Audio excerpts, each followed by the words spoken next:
All right, we're here today to talk about drum tuning. So there's a lot of approaches to this, a lot of different ways to do this. I think in worship music, there's even varied approaches in the genre, whether you're playing more contemporary worship music, gospel music, if it's maybe a more stripped setup with kind of more organic acoustic instrumentation. There are a couple number of different approaches you could take to drum tuning, but this is kind of the approach I take at home at Bayside Church, which is our church, as well as on the road with Thrive Worship and when we do album recordings and things like that. So I'll start with the kick. I've kind of tuned this kit up already and kind of got it most of the way there. And then I'm just going to kind of talk through what I've done rather than take the whole thing apart and do, a 10, 15-minute video.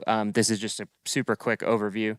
Kick, typically, I like to think of it as I'm trying to keep it as loose as I can to get kind of the maximum attack, right? There's not a lot of tone necessarily in a kick drum because it's so low frequency-wise. So tightening it up super tight doesn't really get you a whole lot other than it kind of makes that attack go away a little bit. So the way I typically do it, batter and resonant head, same way, is I'll go around and just finger tighten every lug basically. So with this one, it's just going around kind of in that star pattern, finger tightening.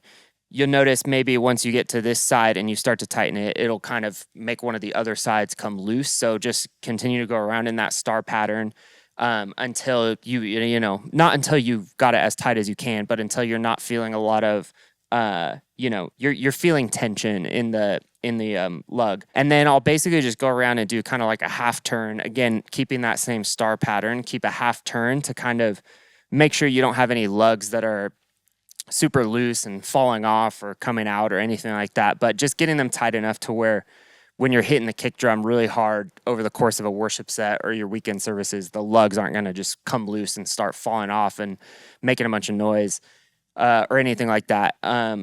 And then, I like to keep it pretty loose, like I said, to get that just attack sound without putting it in a position where it's going to be so loose that you're at risk of beating a hole through the head or something like that because it's not tight enough. So you do have to give it a little bit of tension, but I do like to keep it pretty loose. Like I said, half turn kind of around until it's feeling like it's in round and they're all feeling kind of equal-ish tension-wise.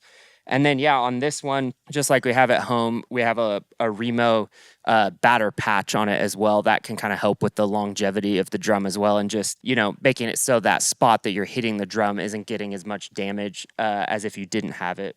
So, that's kind of how I approach kick. Again, I said batter and resonant heads, kind of the same approach. And then toms, I'll just kind of say, I love to use this guy. I'll show it to this camera here. TuneBot, pick one up. It kind of helps get to a consistent starting point on your drums. So basically what this device does is it reads what the frequency is that the drum's giving off, what the note is. So toms, I kind of approach, depending on what the sizes are. Here I have a 9x13, I believe, rack tom and a 16x16 floor tom. And so with toms, I try to have 30 hertz on the TuneBot in between each tom, right? So on one like this, a 13x9, the frequency that I'm going for is probably about 120 to 125, something like that. On the floor tom, I'm trying to get around 90. So depending on the sizes, if I had a 10-inch tom here, I'd probably be looking around 150. If I had an 18-inch, I'd probably be looking around 60 hertz. So those would kind of be the notes that I'm going for. And then again, similar to the kick, top and bottom, the same frequencies. So I would take this over, throw that TuneBot on there, kind of finger tighten, get everything feeling good. And then I would start to use my key to take it up to that frequency on both sides.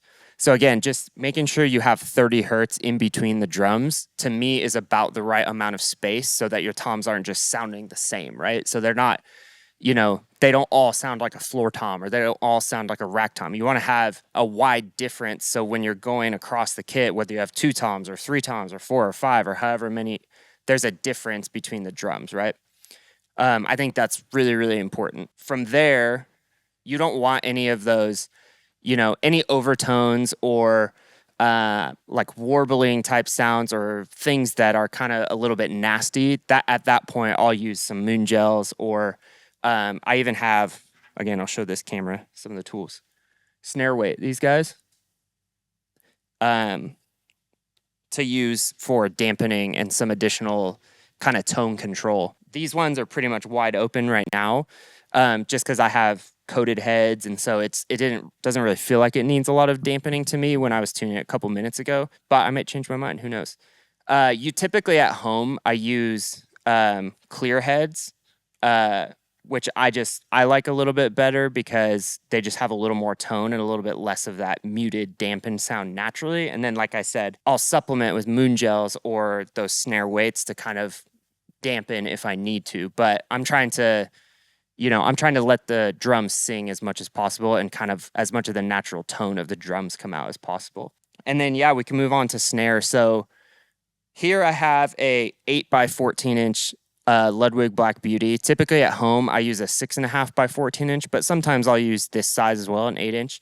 Depending on the size of the drum and the style of the drum, the tone and the frequency that I'm shooting for on the TuneBot will be different. On the 6.5-inch by 14 at home, I'm shooting for anywhere from 190 to probably 200, 205 hertz on the top, and then about plus 100 on the bottom. So if I'm going for 190 on the top, I'm going for 290 on the bottom. If I'm going for 200 on the top, I'm going for 300 on the bottom.